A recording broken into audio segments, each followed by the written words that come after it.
What's up guys and welcome. You are watching Fazi Fitness. So let's start this video with the major announcement by the Muscle Contest International, who invited all the Olympia qualified athletes to compete at the Olympia Brazil, which is happening just a week after this year's Miss Olympia. And it isn't just the invite.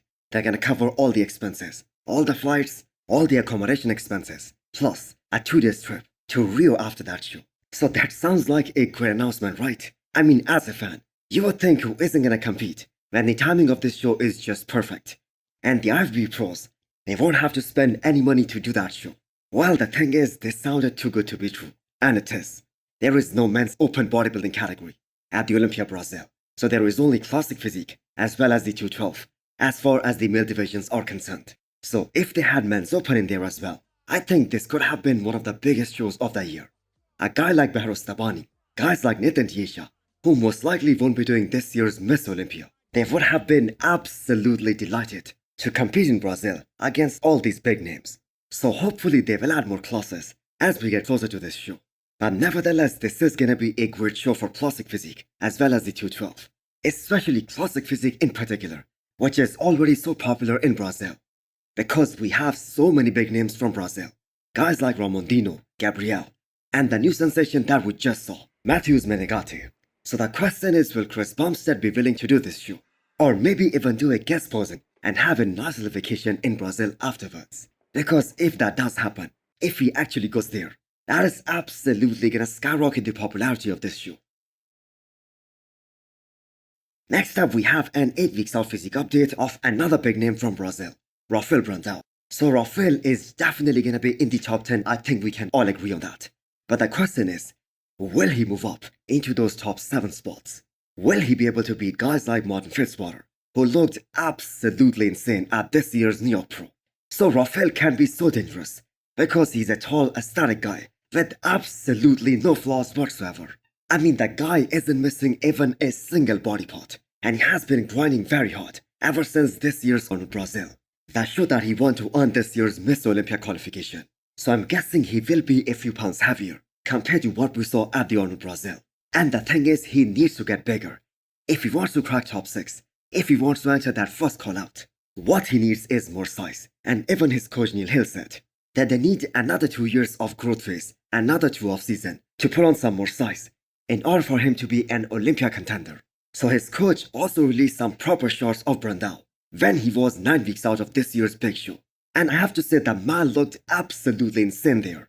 His front shots are so damn good, and because of one of the smallest waists out there, his front lat spread is also one of the best in the game.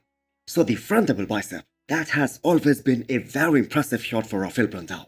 But what really impressed us all was the thickness he was able to build in that side chest, because those were the poses where he was vulnerable.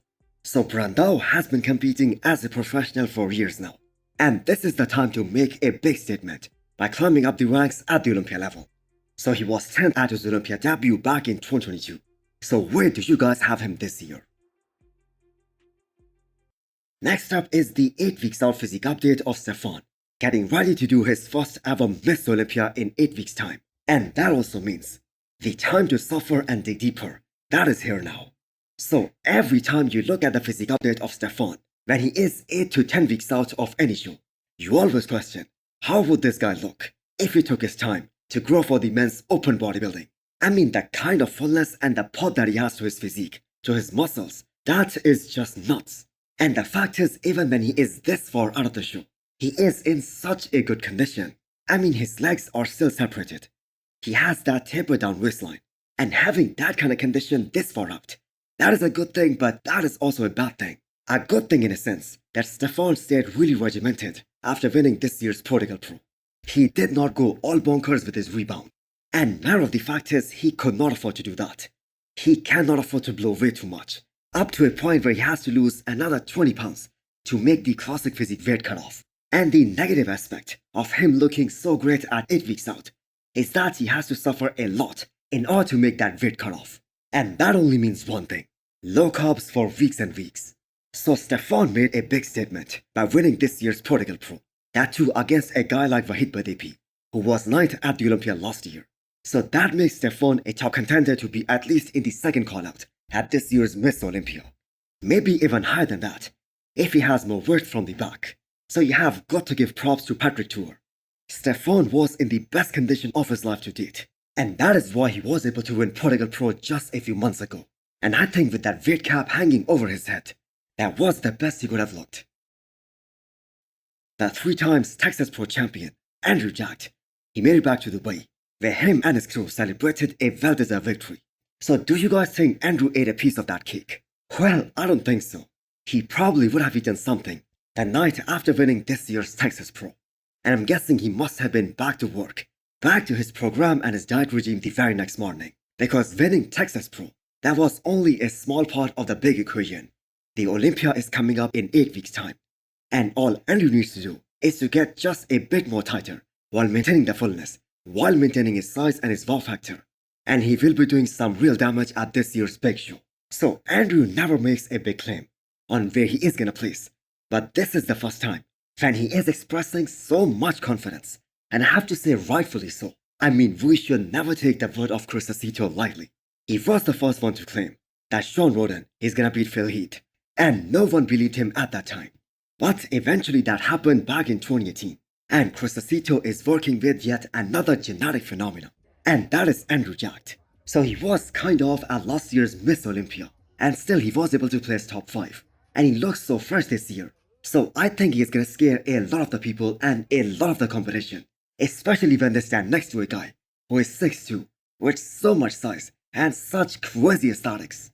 I mean, the guy looks like an absolute statue in that front relax shot. So if Andrew takes the same approach for 225, skips the Arnold, skips the Weight Pro, and just focus on getting thicker, getting more denser, then there is no doubt that he will be fighting for the Olympia title next year. I mean, he will be fighting for the title this year as well, but he might very well win it next year.